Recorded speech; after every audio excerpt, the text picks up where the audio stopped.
Kanye West, and Fear of an Antisemitic Planet. By Colin Liddell.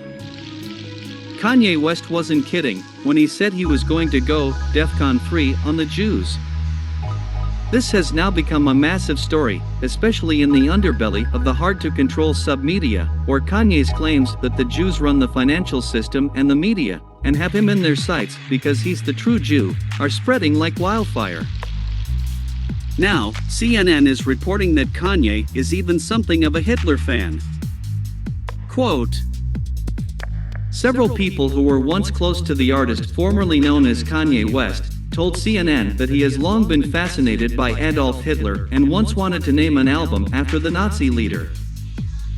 A business executive who worked for West, who now goes by E, told CNN that the artist created a hostile work environment, in part through his obsession with Hitler. He would praise Hitler by saying how incredible it was that he was able to accumulate so much power, and would talk about all the great things he and the Nazi Party achieved for the German people," the individual told CNN. End quote. This is a dangerous game to play, as tying Kanye to Hitler may pull Hitler up more than it pulls Kanye down. Also, Kanye is not exactly wrong. It's not difficult to make the case that Jews have a presence in media and financial circles extremely disproportionate to their small numbers, and that this, in turn, gives them massive potential influence. Also, having such influence, why wouldn't they use it in a way that favored their own ethnic interests, even if that involved screwing over the real Jews like Kanye? The answer, of course, is that there is no reason at all, and that using that influence for Jewish interests is only to be expected. The problem of Jewish influence, however, is that it is always influence, and never, or seldom, direct power. As soon as it becomes direct power, it provokes a reaction that kills it. This is what happened to Rosa Luxemburg, Bela Kun, and the short-lived Bavarian Soviet Republic.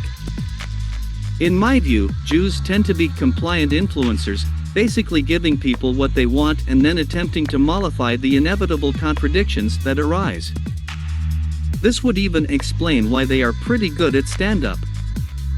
Even in the Soviet Union, the one case where Jewish power appeared to be most powerfully in the ascendant, it had to deny its Jewishness to such an extent that almost all of the prominent Jews ended up turning against each other and being removed from positions of power by someone less ethnically conflicted.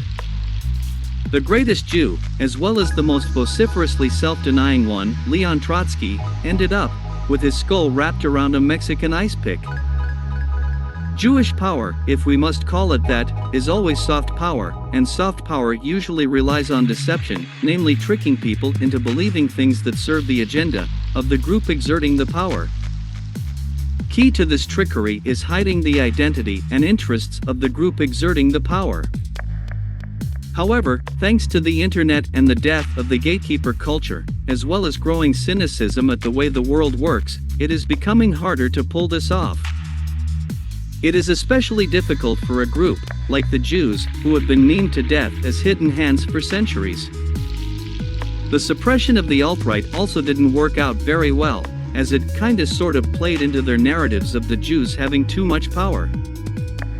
Yes, well-intentioned but heavy-handed attempts to stamp out anti-Semitism itself becomes the story, and adds to the pool of cynicism and suspicion about the exercise of soft power and the agendas of the various groups operating in the shadows.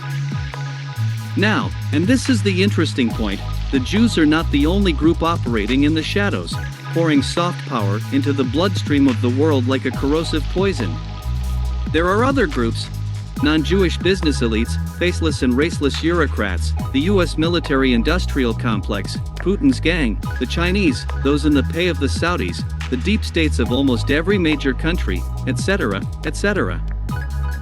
But in a world that has so many unseen levels and levers of power, it is the Jew, with his iconic image and viral possibilities, modeled on the medieval meme magic of the Catholic Church and revived by the memes of the modern anti-Semite, that comes to serve as a convenient hate figure for the unfocused fears that the increasing manipulation of our complex world is producing. Over in Britain, the system has just been rigged, with an Indian coming in as Prime Minister.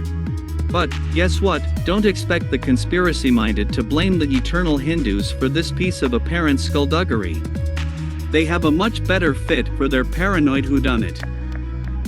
While many groups are guilty of pulling the strings of soft power and hard power, or distorting things to serve their nefarious agendas, the bad karma from this collective abuse, or lack of transparency of the system, flows overwhelmingly and unfairly back towards the ever-iconic figure of the Jew. Kanye, with the rapper's truth-to-power culture of the oppressed finally rising up and, in his case, even trashing the Democrat plantation, is a perfect vessel to give voice to these gathering sentiments, which are much more widespread than most care to admit. What can the Jews do about the viral possibilities that Kanye has unleashed? Even if all Jews acted with moral rectitude, complete transparency, and total integrity, and stopped leveraging the political process or dialed back their occasionally exploitative pull on the culture, even then, it would perhaps be too late. We now live in a world that, through its complexity, lack of ethnic unity, and multifarious levels of manipulation, is breeding mistrust, paranoia, and, yes, hatred, on an industrial scale. But, this same world also has removed the barriers for that paranoia and hatred to flow, and coagulate where it will, and where will it flow to? Why, to the eternal scapegoat, of course.